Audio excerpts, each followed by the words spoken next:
Uma boa noite a todos, uma satisfação a presença de todos os amigos. Em primeiro lugar, deixa eu apresentar o Dr. Sandro Meiners. Até eu falava com meus colegas que se fosse colocar no folder de apresentação, todo o currículo dele não teria espaço. Para quem não sabe, quando eu era acadêmico de direito, eu vi um dos maiores advogados do Tribunal do Júri atuar, e hoje ele a vida dele tomou outro rumo, é um delegado de polícia, mas de tantos advogados que eu vi na vida, um dos melhores, se não o melhor, no Tribunal do Júri foi o Dr. Sandro Meiners. Além de delegado, ex-advogado, é professor universitário, foi professor da Universidade Federal de Santa Maria, no curso de Direito, hoje professor da Universidade Franciscana. Meu colega de mestrado em Direito em Portugal, meu colega também de doutorado em Direito em Portugal, e eu posso afirmar que é uma das pessoas mais estudiosas que eu conheci. Eu me recordo, uma certa noite, nós acabávamos a aula, Sandro, tu vai recordar disso, por volta das 10 horas da noite em Portugal, e um professor pediu para que se apresentasse um trabalho no outro dia pela manhã. Todo mundo foi dormir 1, 2 da manhã, o Sandro foi dormir praticamente 5 da manhã. Então, ele está onde ele está por conta da sua competência, por conta do seu esforço. Também agradecer a parceria da Santa Maria 24 Horas, do Raul Pujol, uma pessoa fora de sério, que transmite também essa live. Da Rádio Medianeira, do meu grande amigo, irmão Padre Silvio Weber, uma pessoa extremamente competente e trabalhadora. Também está sendo transmitido pelo Jornal do Garcia Online, da São Cepé, e também pela JGTV. E, por fim, também na página do MMT Advogados. Pois bem, nós tivemos essa ideia, eu e o Dr. Sandro, por ser professores, e com a realidade da pandemia, tanto eu como o delegado Sandro, nós estamos gravando aulas para os alunos, e nós somos também professor da matéria de processo penal, em que a ação penal é um tópico muito importante, não só para os estudantes de direito, profissionais de direito, mas para o público em geral. Para que as pessoas mais leigas tenham noção, no Brasil, existem 3 tipos de ação penal.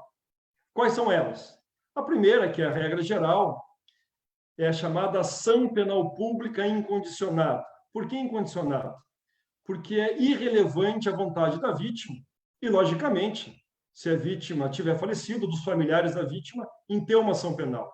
São casos de crimes graves, como homicídio, infanticídio, tráfico de drogas, onde o quê? Que é o Ministério Público é o responsável por oferecer a ação penal através de uma denúncia. Mas o principal disso tudo, e para o ouvinte entender, que independe da vontade da vítima ou de seus familiares de ter um processo. Em segundo lugar, vem a chamada ação penal pública condicionada à representação da vítima. O que é isso? Também é uma ação penal pública. A ação penal ela começa através de uma denúncia feita pelo Ministério Público. Entretanto, é indispensável, num prazo de 6 meses, a partir do conhecimento da autoria, e vejam bem, os estudantes de direito que querem prestar concurso público, essa representação são de 6 meses, não a partir do cometimento do crime, mas sim quando se sabe a autoria de quem praticou o crime. Por fim, outra coisa, na ação penal pública condicionada à representação, se não tem a representação da vítima, nem sequer o inquérito policial pode ser iniciado.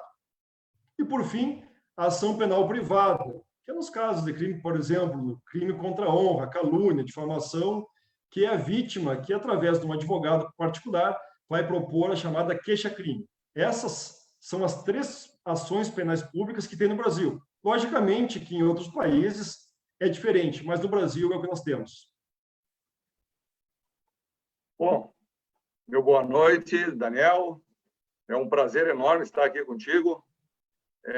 Neste momento, a gente teve que se reinventar com a questão da pandemia e, em virtude de tudo isso, surgiu essa ideia da gente compartilhar conhecimentos, da gente fazer uma live comentando assuntos do cotidiano, ainda mais da relevância como é o assunto que nós escolhemos, que é um assunto afeto ao interesse não só do acadêmico, do operador jurídico, mas também, sem dúvida nenhuma, do público em geral, que rotineiramente se envolve em questões relativas a crimes, ora como vítima, ora como imputado, e precisa ter um conhecimento básico de como proceder, às vezes, fica na dúvida. Claro que vai se socorrer do advogado, vai pegar a informação, claro que vai procurar a polícia, mas, enfim, muitas vezes uma pequena informação obtida ela é de grande valia para o cidadão no seu cotidiano.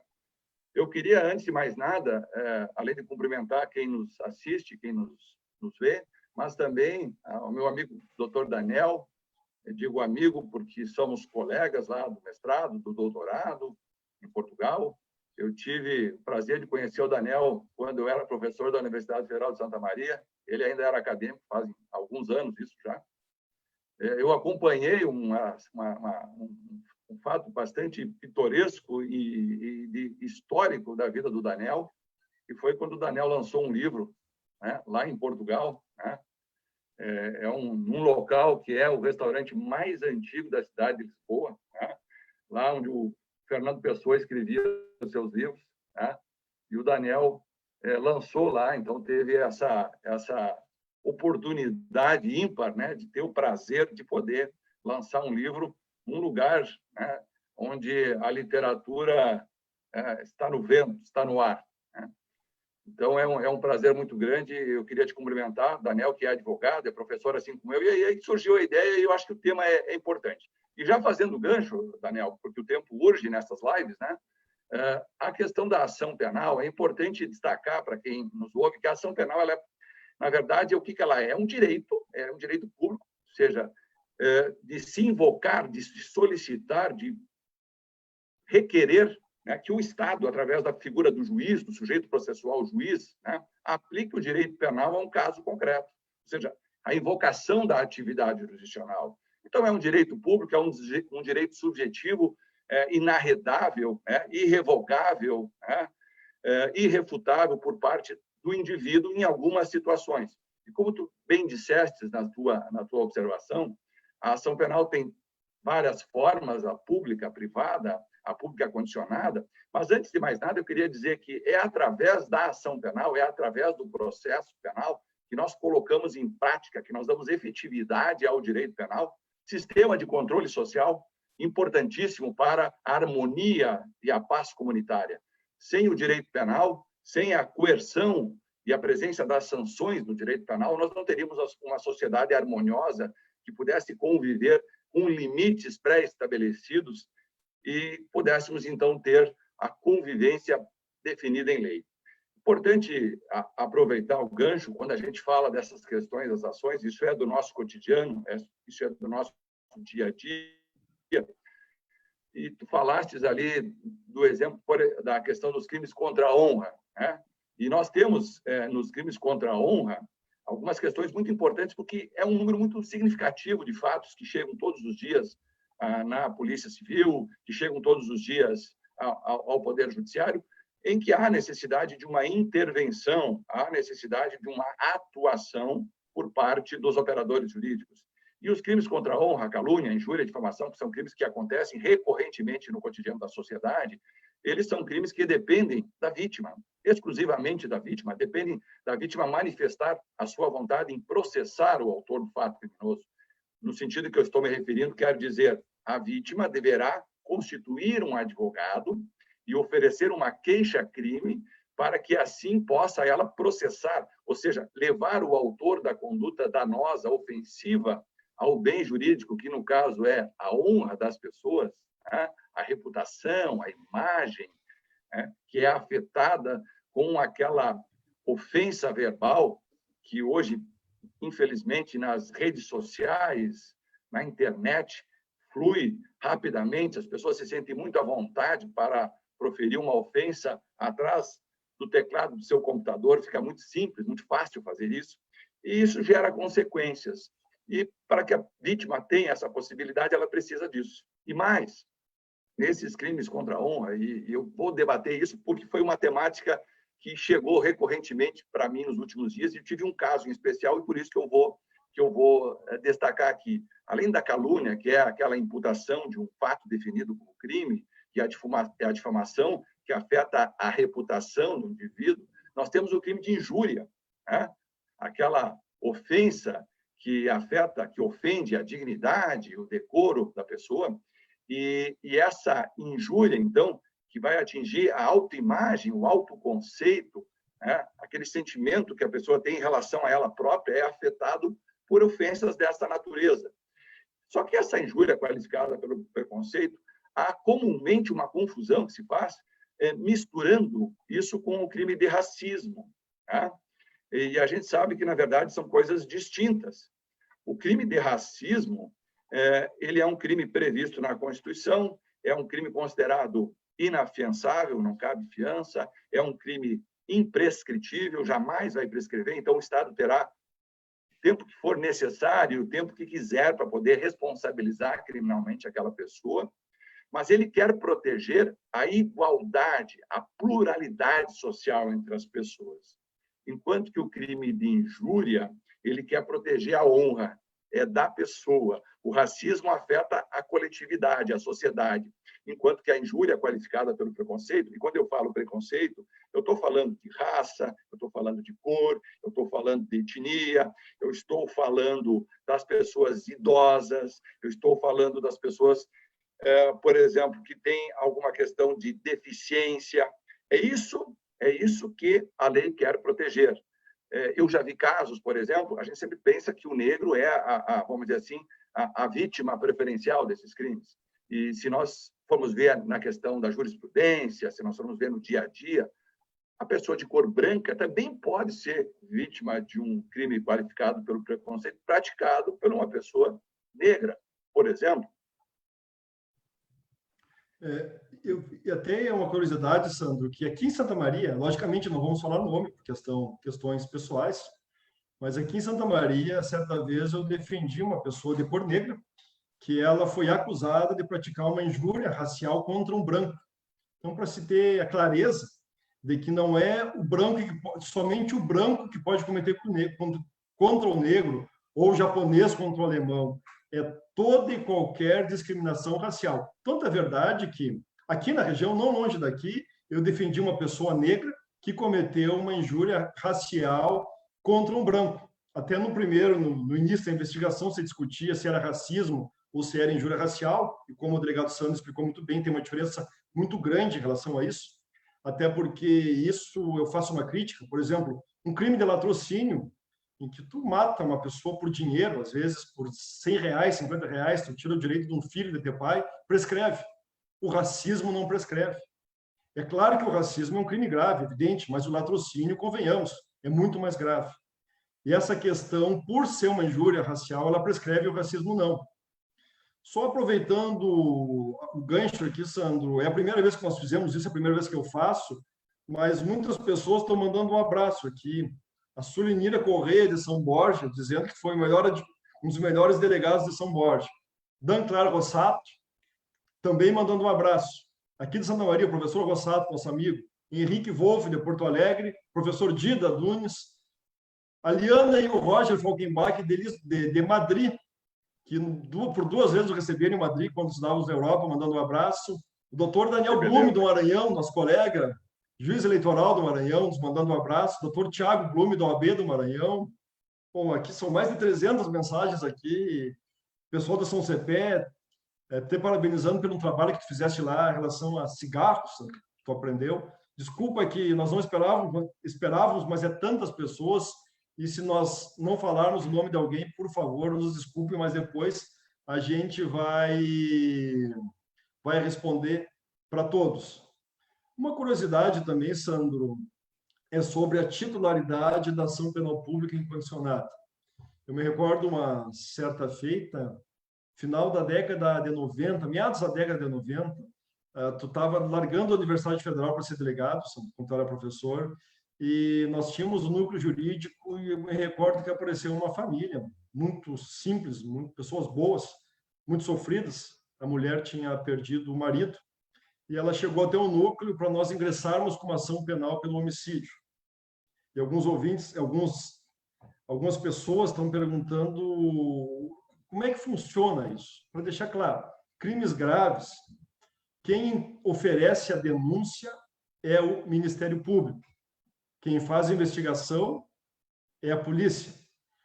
Agora, a única exceção para a vítima poder ingressar com uma ação penal é quando o Ministério Público perde esse prazo para oferecer a ação penal, que é a chamada ação penal privada subsidiária da pública, que é a única exceção do país. Tem inúmeras perguntas aqui, perguntaram sobre essa possibilidade, então, vou deixar bem claro, para quem nos perguntou, crimes graves, quem oferece a denúncia é o Ministério Público. Excepcionalmente, se o Ministério Público perde esse prazo, pode a parte fazer uso da ação penal privada subsidiária da pública. Daniel, interessante falar sobre isso, porque antigamente, e eu remonto aí a cerca de 2 décadas atrás, era muito comum, frente à estrutura que tinha o Ministério Público, que tinha muita dificuldade, muitas vezes, de dar a celeridade e cumprir os prazos processuais. Então, a ação penal privada subsidiária da pública era uma ferramenta muito importante para propulsionar, para dar celeridade processual. É um direito que tanto era uma preocupação que foi colocado como uma garantia fundamental no artigo 5º, inciso 59 da Constituição Federal, e já tinha essa previsão lá, quando da entrada em vigor do Código de Processo Penal, lá na década de 40, a própria reforma do Código Penal de 84 já contemplou essa hipótese. Então, sempre foi uma preocupação do nosso legislador no que tange a essa questão, né, da ação penal privada subsidiária da pública, mas destacando a quem nos assiste que a titularidade da ação continua, na essência, sendo pública, né? Na verdade, essa ferramenta permite que o advogado ofereça uma queixa substitutiva da denúncia.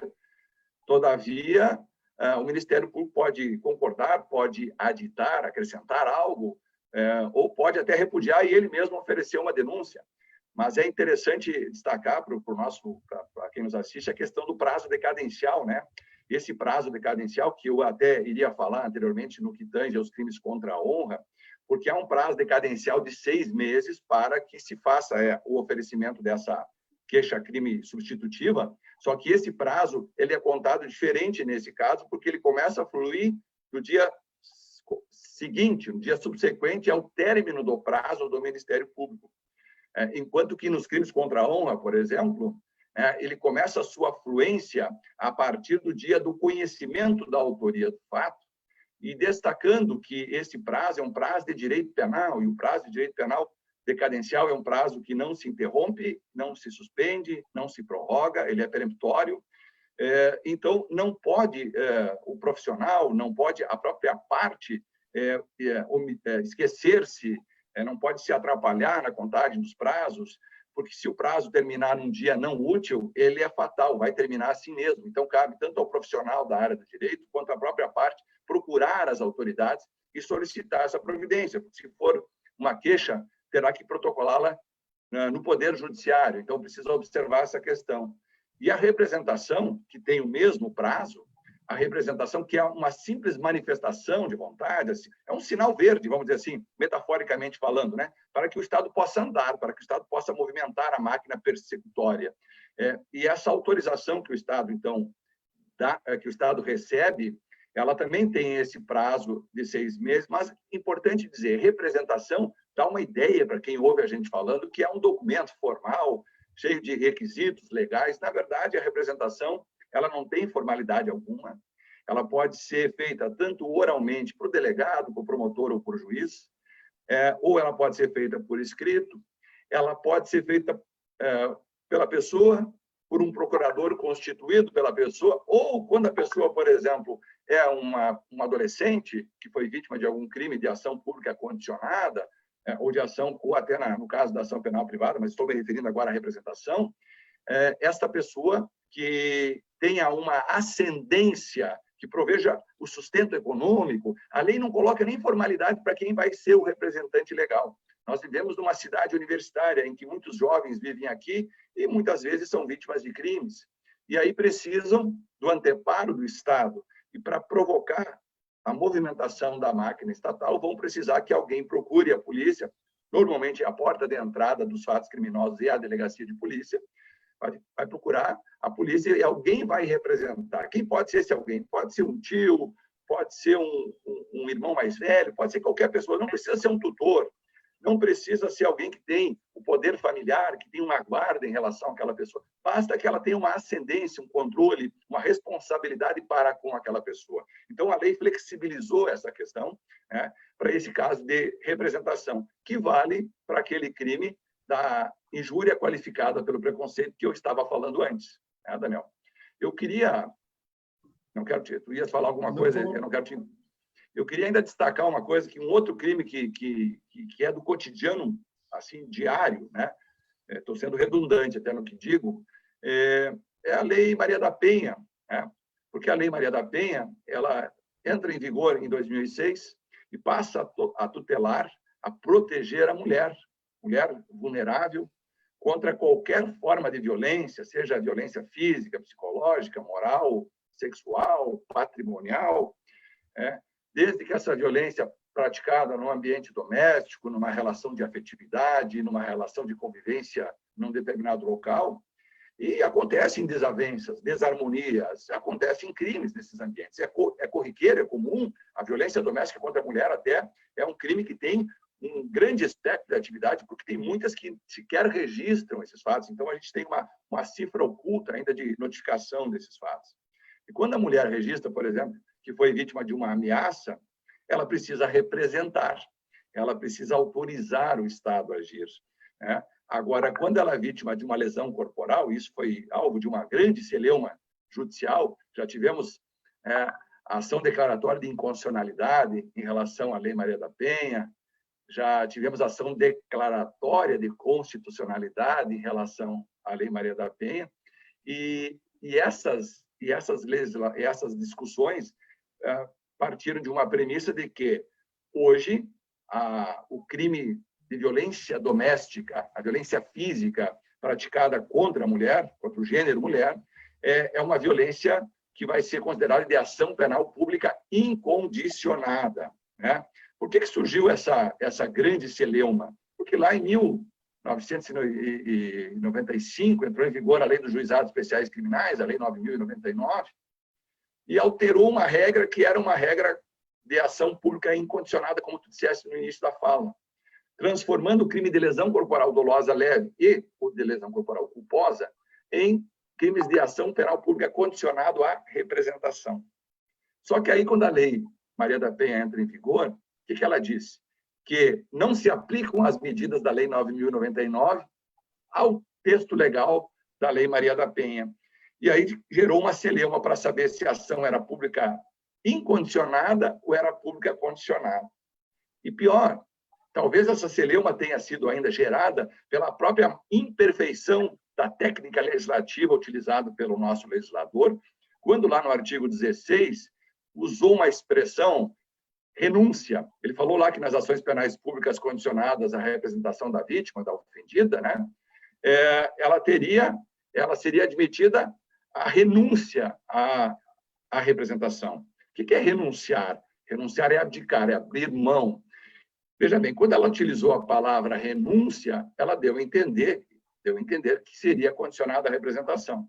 Na verdade, o legislador agiu mal, porque, na verdade, ele deveria ter dito retratação, então, porque para que o fato tivesse efetividade, para que ele andasse, fosse remetido pela Polícia Judiciária, Polícia Civil, Delegacia da Mulher, ao Poder Judiciário, ao Juizado da Violência Doméstica e Familiar, seria necessário a representação para que pudesse, então, ter uma retratação, diferente da renúncia. Na renúncia, eu estou abrindo mão do exercício do direito. Na retratação, eu exercito o direito, mas depois, por alguma razão A, B ou C, por algum motivo qualquer, eu retroajo, eu volto atrás, eu vou me desdizer do que eu havia asseverado anteriormente.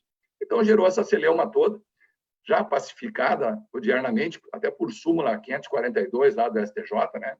Enfim, então, importante destacar essa questão também, que eu acho que ela é muito rica para o nosso cotidiano. É uma questão, sendo muito polêmica na representação, e talvez os crimes mais cotidianos de ação penal pública condicionada à representação, ou seja, que precisa da representação da vítima para ter seguimento, talvez seja lesão corporal leve e ameaça. Agora, imagine o seguinte, é muito simples. Um vizinho ameaça outra pessoa. Basta o quê? 6 meses a partir do conhecimento da autoria do crime, a vítima vai lá e representa. Muito simples. Agora, imagine a situação. Se um pai bate num filho, e o filho é maior de idade, basta o filho ir lá e representar contra o pai. Agora, se esse filho é menor, é homem, não esqueça a Lei Maria da Penha, é homem, como é que fica? Quem deveria representar seria o próprio pai. Todavia, o pai que deveria representar o agressor e não pode representar contra ele. Como é que ficaria essa situação? O pessoal que quer fazer concurso, seguido essa questão cai em concursos públicos, é muito simples e é descrita no Código de Processo Penal. O juiz de ofício, ou até requerimento do Ministério Público, o que ele faz? Ele nomeia um curador, para esse curador analisar a situação e dizer, eu vou representar ou eu não vou representar. Particularmente, logo depois de formado, eu fui nomeado curador especial em 2 oportunidades, uma eu representei, a outra eu não representei, e, logicamente, como diria um grande jurista italiano, a verdadeira sabedoria jurídica é o bom senso. E não teria, logicamente, bom senso nenhum de o próprio agressor dizer eu quero representar ou não quero representar contra mim. Tem a terceira pergunta, terceira vez que faz essa pergunta aqui, Sandro. Vou ler. Só deixando aqui um abraço para o Serginho do BOI, do Batalhões Especiais, um grande amigo, está trabalhando em Uruguaiana, para o seu Rosélio Radates, Bernardo Radates, Tiago Carrão, advogado, meu aluno, também ex-policial militar, uma grande pessoa. Mas nos perguntaram o seguinte, se um sujeito comete um crime, é uma boa pessoa, é obrigação do promotor acusá-lo? Vejam bem, se for um crime de ação penal pública incondicionada, tem o chamado princípio da obrigatoriedade. Está analisada a autoria, está analisado todos os fatos do crime, não se tem dúvida de materialidade nem de autoria, o promotor de justiça é obrigado a acusá-lo. Não importa se é uma pessoa, é uma ótima pessoa, não importa se ele é um médico, o único médico de uma cidade pequena, e se for acusado, ele vai embora. Entretanto, e aí, Sandro, me corrija, existe no Brasil, atualmente, se pegar livros antigos, vai ter uma exceção, atualmente são 2 exceções. Quando se tem um crime de ação penal pública incondicionada, somente não vai ter denúncia.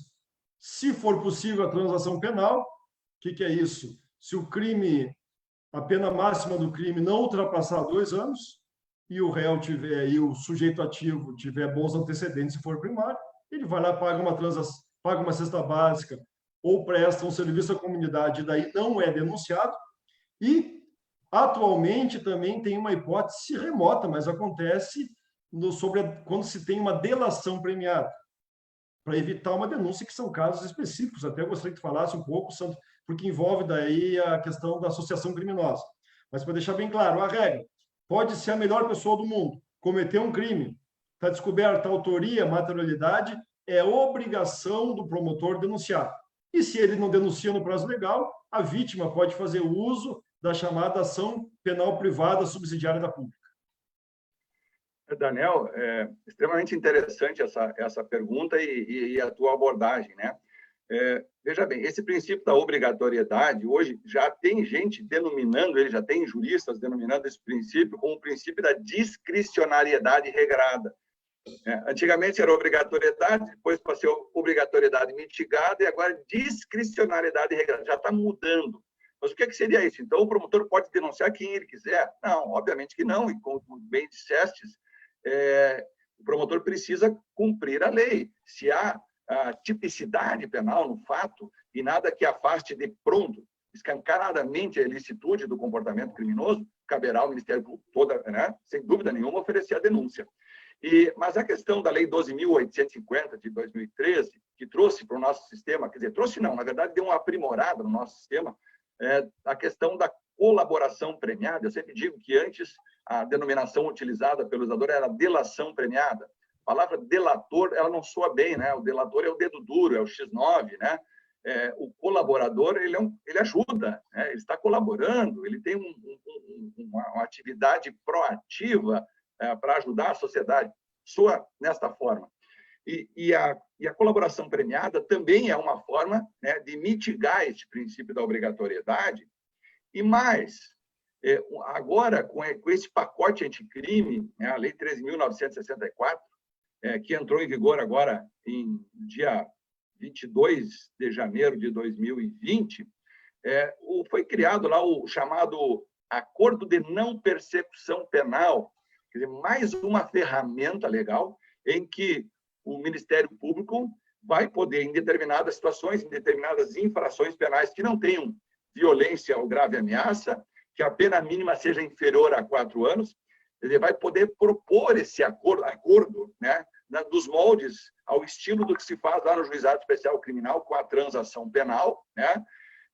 Claro, desde que suficiente e necessária para a prevenção do crime, não se pode esquecer também dos requisitos, né? Tem que devolver tudo, reparar integralmente o dano causado à vítima, né? Tem que renunciar a bens, né, que o Ministério Público disser que é produto ou proveito do crime, enfim, pode ser colocado aí prestação de serviço à comunidade, que eu considero extremamente relevante, né, com uma medida pedagógica muito grande para evitar a reincidência. Eu acho que a prestação de serviço à comunidade funciona muito melhor que a pena privativa de liberdade, né? Nosso sistema prisional brasileiro, infelizmente, é um sistema falido, é um sistema convulsionado, superlotado, que, na verdade, não atinge aquela ideia da recuperação social, né, da ressocialização. A gente não consegue ressocializar, às vezes, quem não foi socializado. Temos toda essa discussão sobre isso, né? Há muitas pessoas que estão no ambiente prisional que não passaram por um processo de socialização, estão à margem dos direitos sociais, que são obrigação do Estado, digo Estado enquanto União, Estados e municípios, e essa marginalização muitas vezes empurra essas pessoas, facilita que essas pessoas ingressem no mundo do crime e aí acabem praticando condutas delitivas, ingressando no sistema prisional. Então, ao invés de colocá-las no sistema prisional, onde elas vão ser arregimentadas pelo crime organizado, vão acabar sendo contaminadas pela aquela subcultura que vive, né? O professor Raul Servini fala da subcultura carcerária que existe, que se desenvolve com linguagem própria, com regras próprias, com uma hierarquia estabelecida no sistema, quer dizer, uma outra sociedade. E o sujeito acaba sendo levado a esse ambiente, levado a esse tipo de comportamento em virtude do que lá vai acontecer com ele. Então, esse acordo de não persecução penal é muito recente, isso ainda vai ser muito discutido, mas, obviamente, também é uma medida extremamente importante que vai, vamos dizer assim, mitigar esse princípio da obrigatoriedade, deixando o Ministério Público com a possibilidade de copiar um pouco do que acontece no sistema norte-americano, que é o plea bargaining, né? Ou seja, a possibilidade das partes transacionarem sobre condições e sobre situações. Veja bem, acordo de não persecução penal, não é o MP que vai chegar e vai dizer todas as condições e o sujeito tem que obedecê-las. Quer dizer, vai se poder, vamos dizer assim, estabelecer o que é bom para que sirva a todos os interesses. O interesse do Estado, o interesse da acusação e o interesse da defesa. Porque o advogado é imprescindível para a realização deste acordo. E ainda, eu vou colocar só mais uma questãozinha que acho que é interessante a gente falar, dentro dessa ideia que eu falei antes da Lei 12.850, que é a lei que fala sobre o crime organizado, que trouxe um conceito do que é crime organizado, efetivamente, que infelizmente, até 2013 não existia no Brasil. Havia uma legislação desde 1995, todavia não tínhamos um conceito do que era crime organizado, e aí a gente sabe que o direito penal, né, trabalha com a legalidade, né? É a lei que determina, né? Ou seja, para que eu saiba o que eu posso ou não posso fazer, a lei tem que ser clara, taxativa, objetiva, e ela vai disciplinar o meu comportamento. Eu queria acrescentar ainda que a gente pode colocar no mesmo guarda-chuva, né, a questão dos acordos de leniência, que foram muito utilizados também na Operação Lava Jato. A gente podia colocar ali até a questão do refis, para a questão fiscal. Existem, para que ele faz um parcelamento fiscal, tem a possibilidade ali de não responder ao processo. Tem N alternativas que, paulatinamente, né, a legislação foi sendo alterada e eu acho que, nesse aspecto, foi sendo melhorada também, já que o legislador se imiscuiu em muitos campos, utilizou o direito penal não como a última ratio, né, mas como diz o professor Winfried Hassner, né, antigo membro do Tribunal Superior Alemão, da Suprema Corte Alemã, né, o direito penal acaba sendo a extrema ratio, né, e aí passa a ser o primeiro mecanismo utilizado pelo legislador para tentar coibir, resolver todos os males da sociedade, o que ele chama de prima ratio, a primeira razão, né?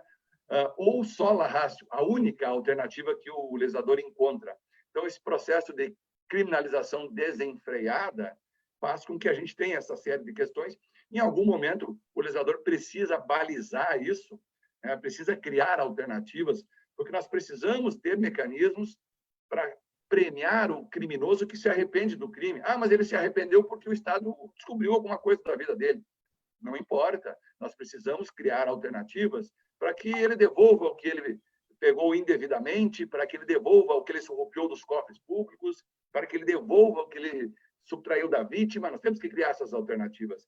A exemplo do direito premial, que já vinha lá da reforma de 84, lá no arrependimento eficaz, no arrependimento posterior, ou seja, tem que criar alguma coisa, né, Daniel, para a vítima, para que a vítima tenha interesse em desistir da ação penal ou de tentar se arrepender do que fez, sob pena de, se ela não tiver nenhum tipo de benefício, não vai ter arrependimento nenhum. Né? Quer dizer, se eu vou devolver ou se eu vou me arrepender, nada vai acontecer, eu não devolvo nada, eu não volto atrás nunca. Quer dizer, nós precisamos criar isso. Só que isso precisa ser uma cultura de disseminação, porque a sociedade não sabe exatamente que tem essas benesses legais. E isso era muito importante. E Daniel, dentro desse... Vou roubar 2 minutinhos mais do teu tempo aí. É interessante destacar, por exemplo, quando a gente falava de ação penal pública condicionada, agora, o estelionato passou a ser de ação penal pública condicionada. E eu, como dou aula há pouco tempo, lá desde 1997, né, eu tinha 14 anos quando eu comecei nessa atividade, né? E, enfim, lá em 97, eu já dizia uma coisa, né? Olha só, os crimes contra o patrimônio, eles estão lesando um interesse... o Estado tem um interesse muito grande nisso, mas eles lesam um interesse imediato, prioritário, da própria vítima. É a vítima que tem o maior interesse na preservação do seu patrimônio. Por que no furto? Por que numa apropriação indébita? Por que no estelionato não deixa na mão da vítima o direito de processar ou não o autor da conduta delitiva? Porque, se assim fosse, muitas vezes, o sujeito, mesmo que fosse acuado pela investigação policial, por uma possível ação penal, ele devolveria a res, a coisa, o objeto, ele ressarciria a vítima e a vítima poderia desistir. Isso, na verdade, soava apenas como uma forma de suavizar o castigo penal, ou seja, era uma causa de diminuição de pena, né? Uma minorante, como nós costumamos utilizar a nomenclatura. E, nesse aspecto, agora o pacote anticrime condiciona a representação ao crime de estelionato. Pena que não estendeu isso ao furto, na forma, pelo menos o furto simples e a apropriação indébita, porque eu acho que ele seria muito mais salutar aos interesses das vítimas. Uma coisa muito interessante que eu achei, Sandro, que a não persecução penal, a pena mínima é 4 anos. Então, engloba muitos crimes. Uma coisa muito interessante no Brasil, que particularmente eu acho injusto, e tem países que é diferente, é, por exemplo, no meio de uma ação penal, o Ministério Público verifica de forma clara, de forma cristalina, de que o acusado é de fato inocente. E a pergunta que sempre fazem, os alunos às vezes não entendem isso, o Ministério Público pode desistir dessa ação penal? Ele não pode. E até tem o chamado princípio da indisponibilidade. E esse princípio é tão forte que atinge até a matéria recursal. Se o Ministério Público recorreu de uma sentença absolutória e posteriormente viu que errou, recorrer, ele não pode desistir do recurso. Quais são as alternativas? O Ministério Público pode, ao final, pedir a absolvição nos seus memoriais, e daí, se o acusado tiver um advogado disposto a fazer, ele pode ingressar com habeas corpus para trancamento da ação penal. Eu vejo aqui muitas mensagens, Sandro, Almir Carnelucci, Bruno Paim, o seu Abela, o Marcelo Arigoni nos mandando uma pergunta, mas nós tínhamos 30 minutos e já passou 8 minutos. Eu creio que não imaginava que ser tantas perguntas, vamos ter que fazer uma próxima. Desde já agradeço a todos, foi um prazer mais uma vez conversar contigo, Sandro. Toda a vez que nós conversamos é um aprendizado, tu é uma pessoa que estudou no Brasil, estudou em Portugal, teve convites para dar aula fora do Brasil, mas continua em Santa Maria, porque eu sei que tu gosta muito dessa terra. Então, meus parabéns e obrigado a todos. Eu que agradeço o convite, Daniel. Espero que a gente possa reprisar esse momento. Foi muito agradável a gente discutir questões jurídicas importante que o nosso público aqui também há muitas pessoas que não são do meio jurídico, que estão nos prestigiando aqui. Importante passar para elas também, de uma forma bastante didática, de uma forma clara, né? Uma série de informações do meio jurídico, porque conhecimento não ocupa espaço, é sempre importante adquirir mais, né? E um prazer enorme, né?